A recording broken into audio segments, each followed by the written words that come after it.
那么演讲的内容是关于 native library， 可能有很多人不太清楚这次 topic 的内容到底是什么，所以我就多说两句。那么我们现在有很多的应用都是建立在 Web 上面 ，Web application。那么怎么能够让 Web application 变得更快呢？一个有效的方式就是我可以把一些 native code run 在我的 Web application 里面。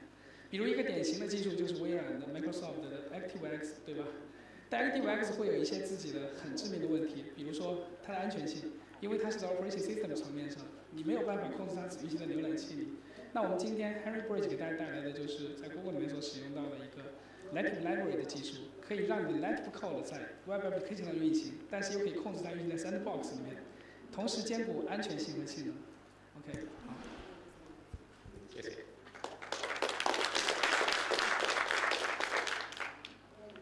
So thank you for coming to the Native Client talk today. To give a brief introduction, so thank you very much. Basically, Native Client allows you to run native code from web applications. And it's different from other technologies that allow you to do similar things in that we're trying to allow developers to create these native code modules and run them from JavaScript without asking the user to install anything and still create a safe experience for users. So this enables you to create new types of applications, new types of web applications, and still provide the same seamless experience of a web application to users. So first to start out with why we want to do this and why native code is important. Despite the many advances in browsers and JavaScript speed, there is still a significant difference between the performance of JavaScript and of native code. And for a lot of applications, that means that it's just impossible to write that application in JavaScript. And we want to allow people to develop all types of web applications. Second of all, right now, the only language that you can really use to develop web applications, the only client-side language that you can use is JavaScript. And we know that there are a lot of developers on our team, and we think in the world in general that really want language choice and still like using things like C and C++ or other types of scripting languages like Python or Ruby. Finally, there's a lot of legacy code out there that we think could be really well leveraged in web applications. So there are probably millions, if not billions, of lines of C and C++ code out there that could be used in web applications and provide functionality that right now you can't get on the web.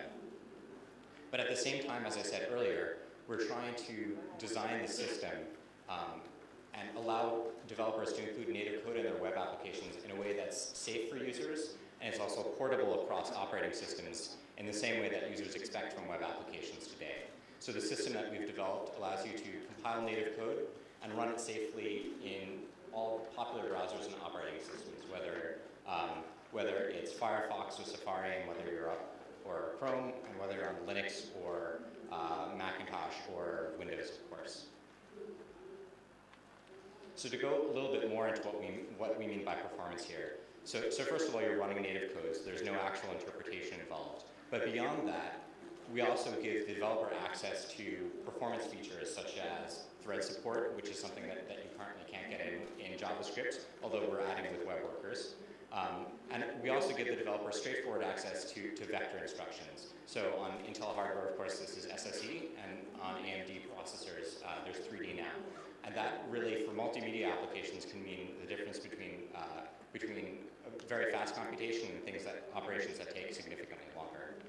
Finally, for very compute-intensive applications where every bit of performance matters, our system actually allows you to do hand-coded assembly. So if you have a very tight loop that needs to do a lot of number crunching, you actually could code this in assembly and include it in a native client module.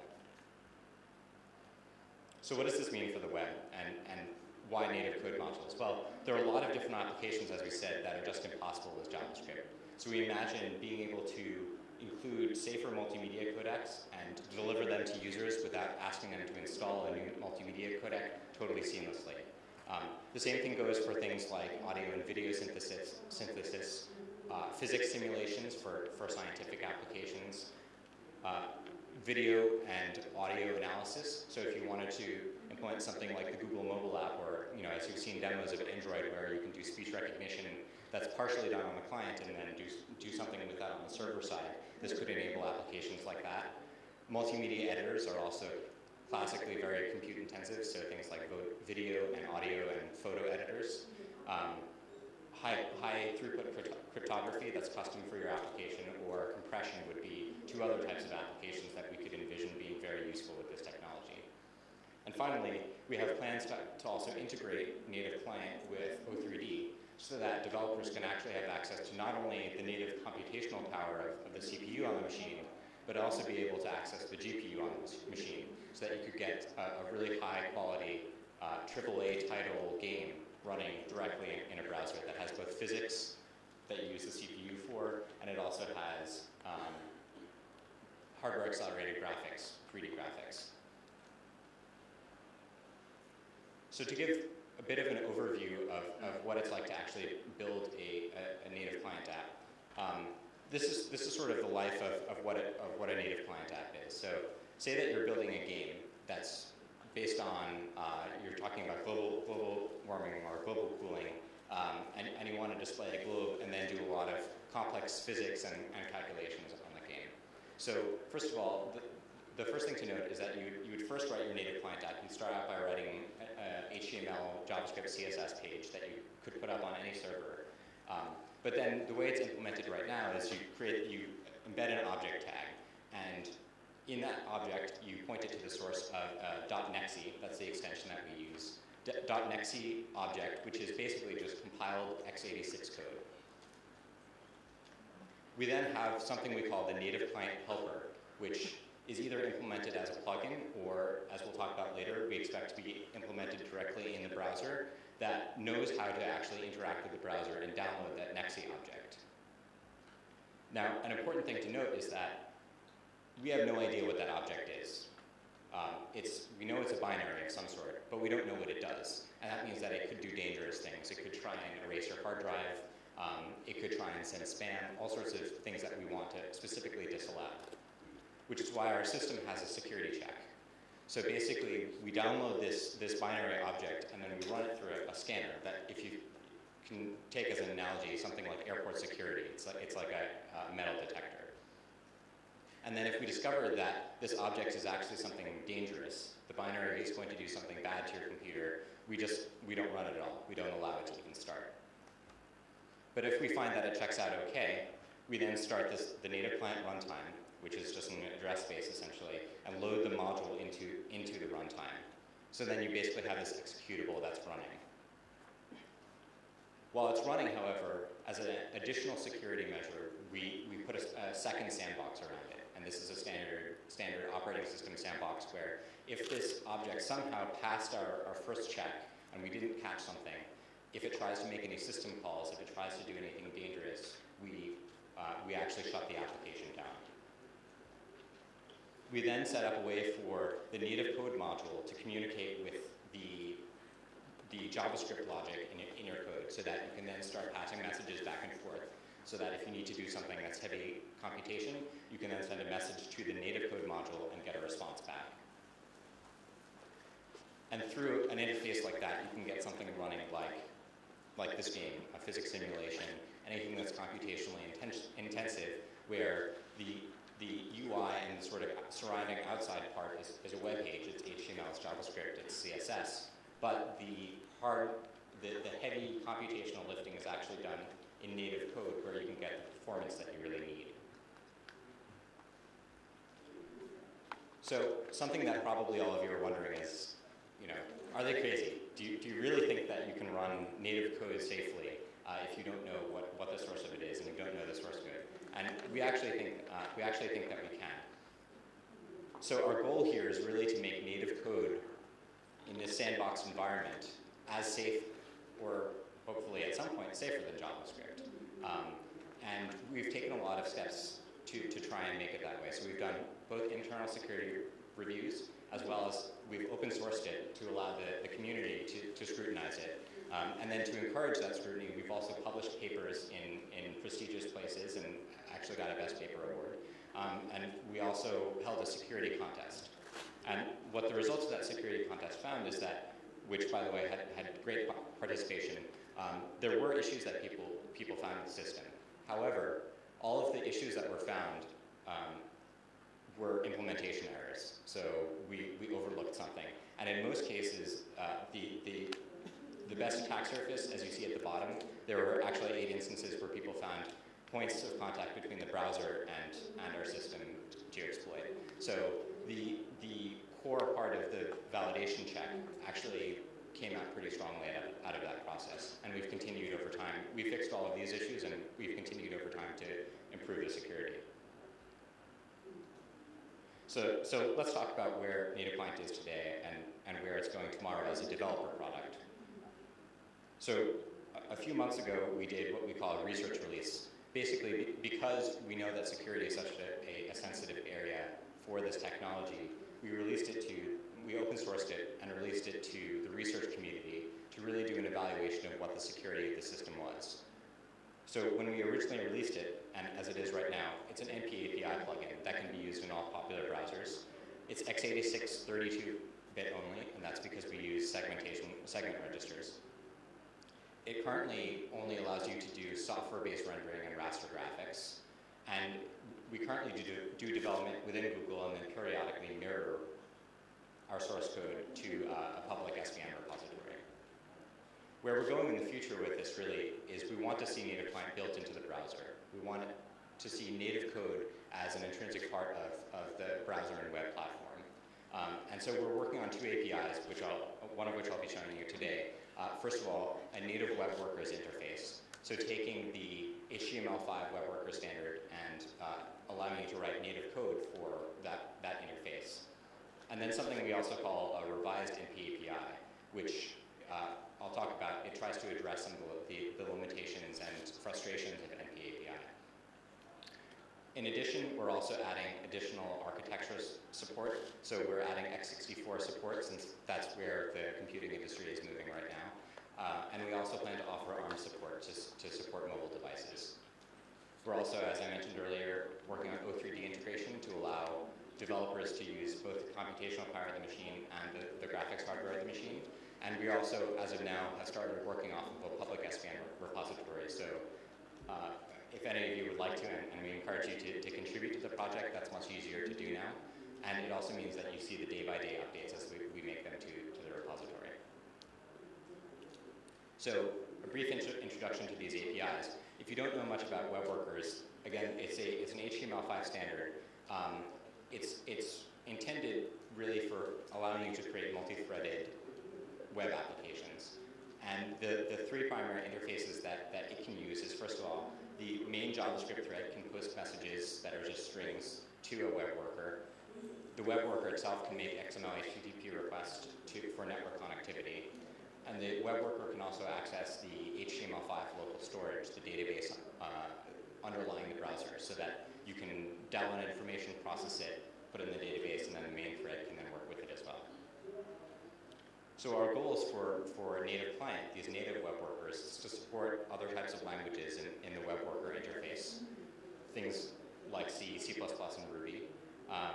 We also want to maintain the simplicity of the web worker model, right? You have these 3 very simple interfaces, and we think that's very valuable and will be easy for people to get started with native client using those interfaces. I would stress, though, that this interface is really going to only support low-frequency applications. Because every time you want to talk to the main thread, the UI thread, you need to actually post a message back and forth. It means that if you want to do something like put a video up on the screen or do 3D graphics or things like that, it's probably going to be too slow to serialize the data, and for that we're working on this revised NPAPI. So to give you an idea of the web workers, I have a demo here that shows a heavy computational problem, which is calculating the Mandelbrot set. So here on the left, you can see this was actually, when I clicked this button, it kicked off a web worker and basically both calculated this Mandelbrot scene and then actually drew it to the canvas, all in JavaScript. And then using the exact same interface, you can do the same in native client, where it kicks off a native code module that actually does the calculation and then sends back a string that represents the actual picture after it's done doing the calculation.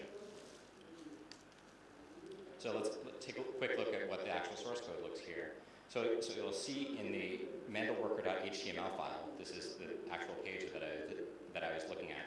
The two buttons actually both run the same function, this test JavaScript, and then, but one feeds it this source, which is mandleworker.js, and the other feeds it mandleworker.nexe. And basically, the only difference there is it then kicks off a web worker, but the worker URL is just different. So in one case, it's passing the worker a JavaScript file, and the other it's an exe, and the browser just knows what to do. Chromium, as it's built right now, knows what to do. And this is the JavaScript. So you'll see in this web worker, it gets all of the information that is part of the call as a string here, as this event.data. It parses the arguments here from the string, and then it basically just calls this function which does all of the image computation, and then at the very end, it post messages the string, the result of the computation, back to the main browser thread. So that's what it looks like in JavaScript. And then,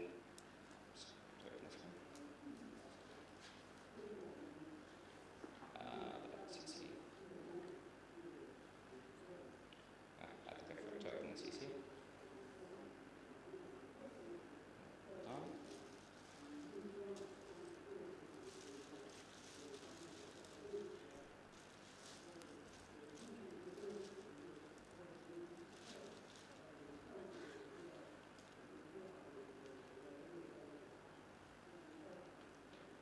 Here's our CC file. So this is the native web worker file.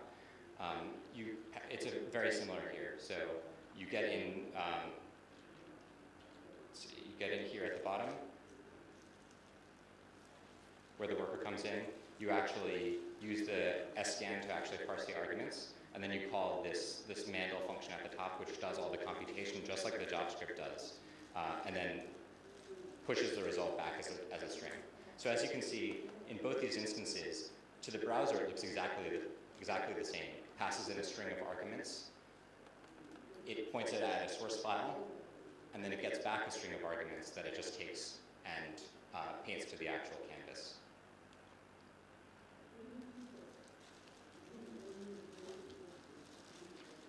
So that's the native web workers interface. And again, we think that this is going to be very useful for creating simple applications, but in general, low-frequency applications, because actually in the example I just showed you, the majority of the time spent there is in painting the canvas, since you have to serialize all this data that goes back and forth. For very high-frequency applications and things like video codecs and games, we're working on this revised NPAPI. So this is a plugin interface that looks similar to NPAPI, but it tries to address some of the limitations and problems with it. So plugin use today, in many countries at least, is very limited because of these security issues. When you want to run a web application that uses a plugin, you have to either download and install it, or if it's ActiveX, you see the security warning at the top. And users are then faced with this very difficult decision of, do I trust this application developer? Are they going to do bad things on my security? So on my computer. And so we want to very badly want to avoid having to ask the user any of these difficult questions. NPAPI and ActiveX plugins, of course, are also not portable. An NPAPI plugin won't work in Internet Explorer, an ActiveX control won't work in Firefox or Chrome or Safari. And not only that, an NPAPI plugin that works on Windows will not necessarily work on Mac and vice versa. So we really want to have the same web portability with native client.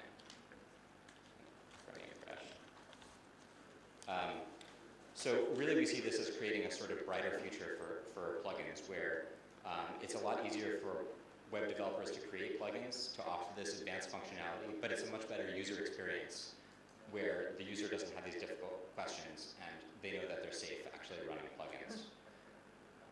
So this API will also, as I said, address the limitations of web workers and allow these high-frequency updates. So to give you an example of something that we envision,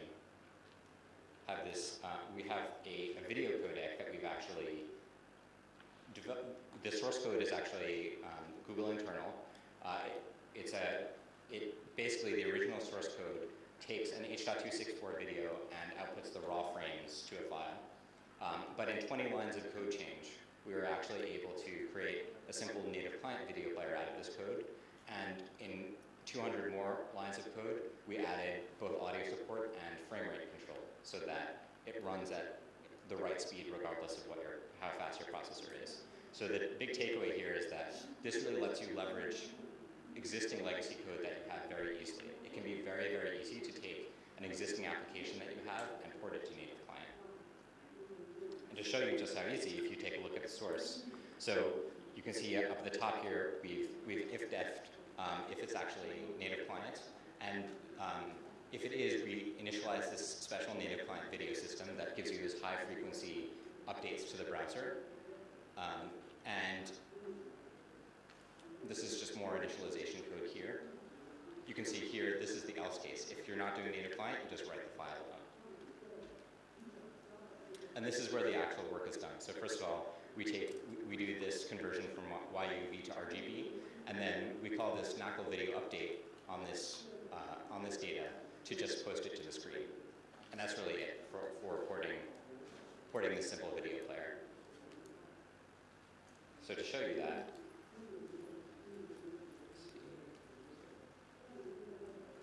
and here I should note, we have a debug environment that we run for testing.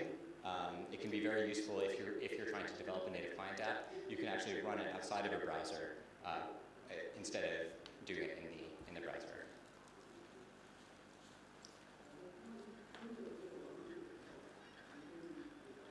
So as you can see here, this is just one of our Chrome videos where we've taken this video codec and the video that's encoded in H.264 and are very easily running it in this native client module.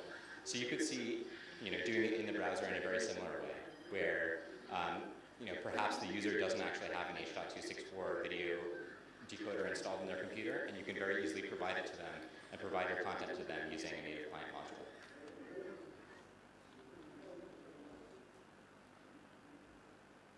So the final demo I'd like to show you is one that one of our engineers coded up in a couple of days, actually. And this is basically, it's a very simple photo editor or retouching program. So basically, if you look at this application, everything basically that you see here, this is all HTML, JavaScript, CSS. These sliders are all, again, done in HTML and JavaScript and CSS. But this window here, everything you see, this gray area here, is all done in native client. And as you see, we've loaded a photo into it. Now the great thing about it is you can adjust all of the aspects of the image in real time very quickly on the local machine here. This is, again, all being done locally. And again, highly leverages, in this case, it's libjpeg, the open source JPEG parser. So, we envision that you could create native client modules, for example, on photo sharing sites where maybe your friend wants to comment on how they think you should adjust your photo, or you just want to do some very simple cropping or editing without having to download the entire photo, open up a separate application, change it, re-upload it to the server, all that stuff that users don't want to go through all of the difficult workflow of. So we see really enormous potential for multimedia editing and applications like that with this technology, where you really need native performance and you need the ability to work with binary data very, very easily.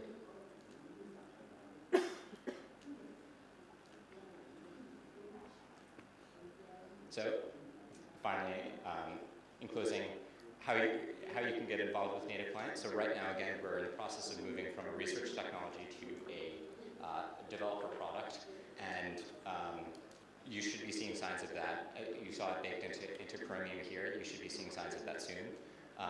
But the main ways that you can work with native client and contribute is, first of all, writing applications. That's why we're here. We want to see people build all sorts of neat and crazy things with native client. You could also take existing C or C++ libraries and port them to native client very easily. And then, of course, just helping us test and find bugs in the system. So thank you very much, and I'm open for any questions you have about native client.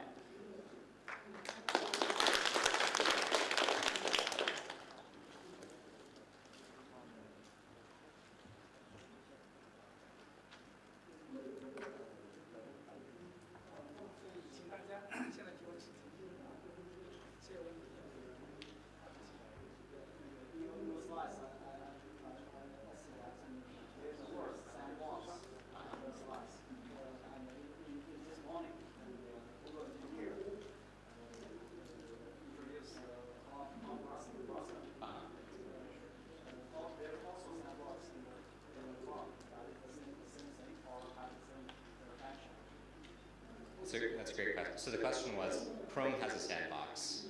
I'm also talking about sandboxes here. Are they the same thing? With native client, we actually like to say that there are two sandboxes. So we call them the inner sandbox, and then there's also the outer sandbox. So the inner sandbox, if you think about that picture where you have the metal detector, right, like the airport security, we call that the inner sandbox. So when we load a module, we actually look through the entire binary. We read the entire binary and look at every x86 instruction and see if it's doing something that we don't allow. That's totally different from the Chrome sandbox. That's specific to native client and only used for native client. In addition to that, we have what we call the outer sandbox. So once we've loaded the module and it's already running, we watch the application to see that it doesn't do anything bad. And that sandbox actually is very similar to the Chrome sandbox, and we'll probably use the Chrome sandbox on Windows to perform that function.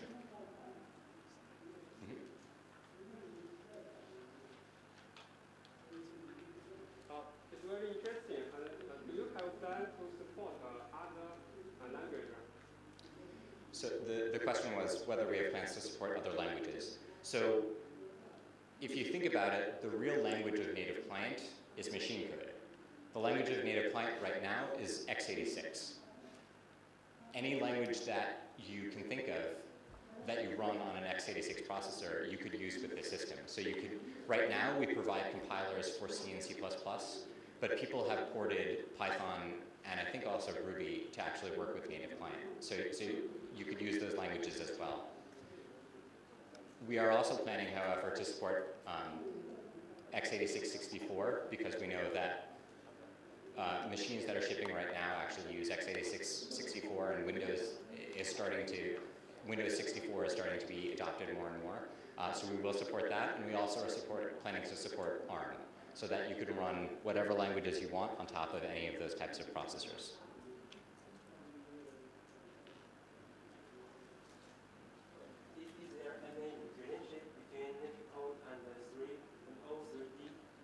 So the question is there any relationship between native client and O3D? Yeah. So O3D right now is implemented as a browser plugin. So it's a totally separate plugin, and native client is also implemented as a separate browser plugin. Right now they're totally distinct. What's happening is we're trying to integrate both of those into Chromium. So we want all of those things to be just part of the browser, and we definitely want to make them work together so that you can have basically something like OpenGL where you can write a C or C++ app and use OpenGL, and then it sends commands over to O3D to actually render it on the machine. So right now they're separate, but in the next few months you should see them start to work together.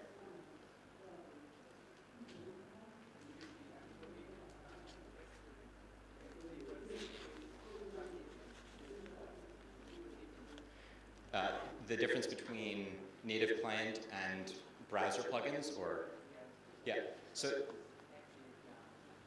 right.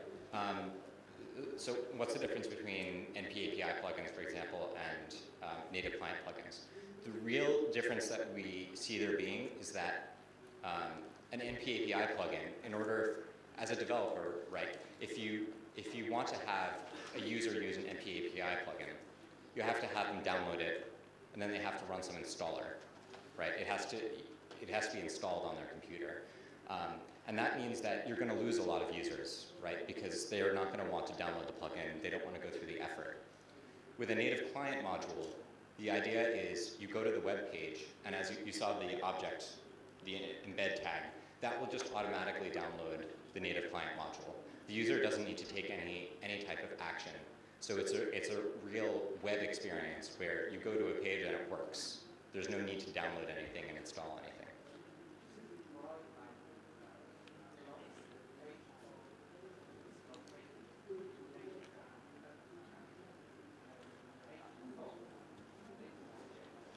The native object is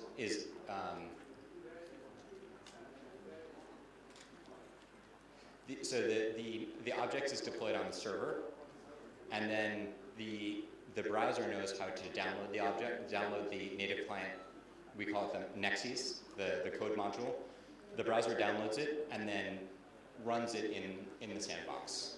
So it's sort of like Java in that sense, right? Where you put a Java applet on the server and then include it in the web page, and the browser downloads it and the Java runtime runs the applet.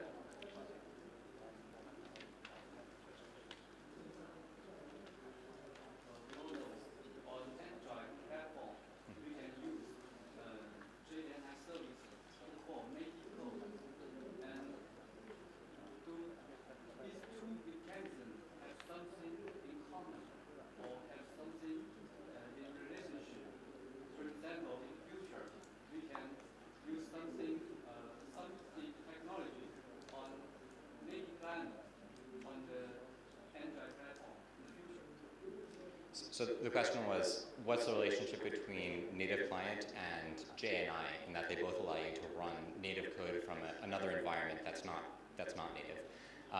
And do we have plans to offer native client on Android? I think the analogy is a very good one. They have very similar goals in terms of giving you native code performance from another language, as you're saying. I think we are trying. Native client is a little bit more ambitious in that we're trying to provide all sorts of system calls by proxy and things like that to really give the application developer a lot of power in native code, instead of just a very small computational loop the way JNI generally does. And part of the reason why we are looking to support ARM on native client is to support mobile phones like Android. So we don't have any plans to announce right now, but we definitely want to enable mobile phones to run native client applications.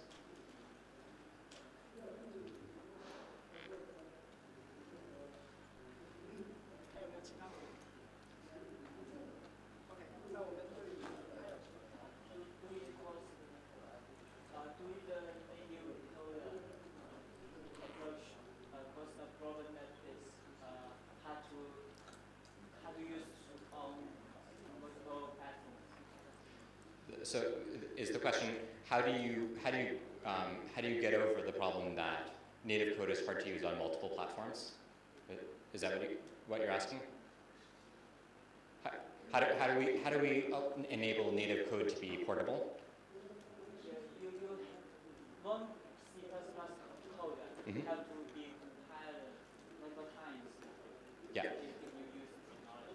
No, so you compile it once, and that's a very important point. So we provide a version of GCC, a special version of GCC that compiles to a native client module.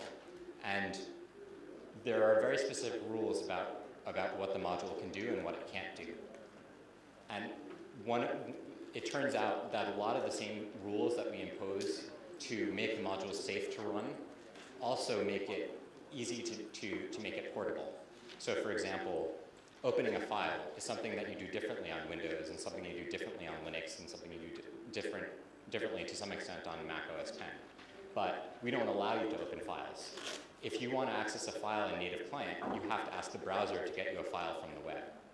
So basically, we can run on any machine that's running an x86 processor because it's just x86 code. However, no system calls, no things like opening files are allowed in a native client module. So that's how we achieve portability, is we say, for any system-like activities that you want to do, you have to ask the browser to do them for you.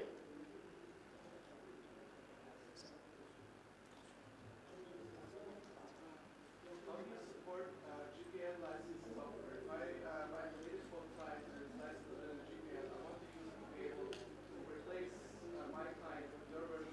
How would that work? How do we support GPL code? So, I mean, as it stands right now, right now it's released under a BSD license. I'm not sure exactly I'm not a lawyer, so I'm not sure what the licensing restrictions would be on it, but you'd be using just our compiler to create a native code module, right? So if the native code module were under the GPL, I don't know what problem that would create. The problem is different. The client user, so the browser, right to change my code. So he needs to be able to use a different binary than the one that I provide on the website. So, and actually that is possible as long as the I mean, you can do anything you want to the binary as long as it follows the structural rules that we've created for native client, right? So the user could download the binary and change it however they want, and recompile it if they have the source code, as long as the resulting binary fits a set of structural rules that we've defined. The user can do whatever they want with it. It's not encrypted or obfuscated or anything like that. So how about for doing different CPU architectures? Does native client use something similar than the fat binary? So right now the only architecture that we support is x86-32, but we do want to support other architectures. We haven't decided on a specific method of distributing the different types of binaries. But I think my thought is that probably for the web, we wouldn't really want to do a fat binary just because download size is going to be so important. But that's certainly one option to consider.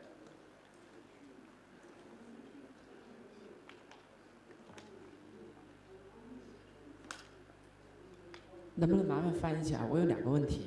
那个刚才讲到 H.264 的话，虽然它是一种标准，但是作为编码的厂家来说，它加了很多信息在里面。那 Google 的话，如果在客户端它做解码的话，它怎么能应对？就是说针对不同厂家来说，它这种编码的流。第2个问题就是在客户端的时候，它对那个客户端的机器 CPU 或者内存有什么特别的要求？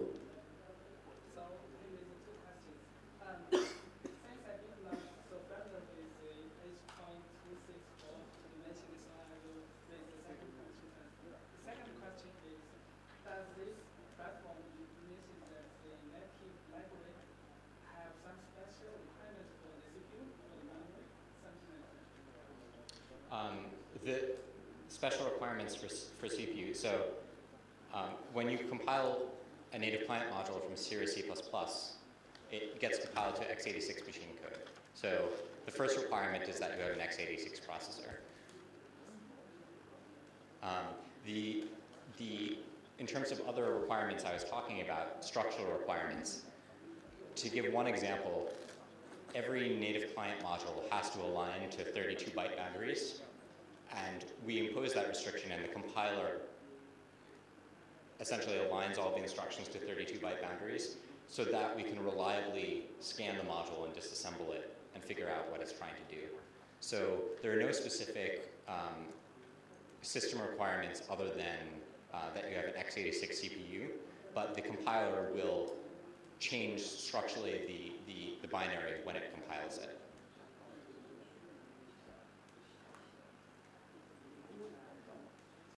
Question.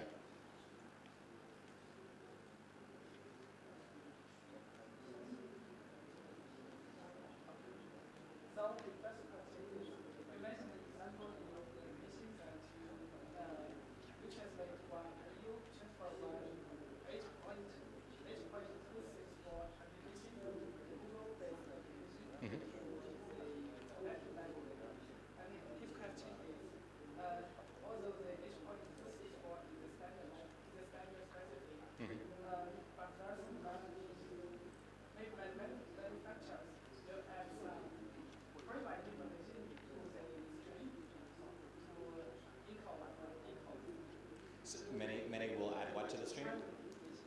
Proprietary information. Yeah. So native client actually. So the module that we ported was just a Google-specific implementation. If you wanted to add any special information or create a completely new video codec, you could do that with native client.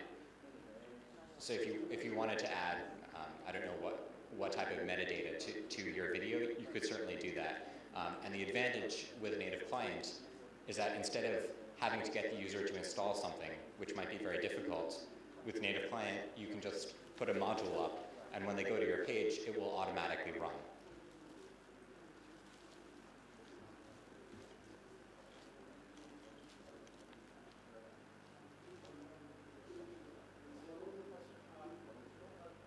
about the porting application onto a native client. For example, many existing applications has external dependencies. Maybe they use many libraries, some kind of things.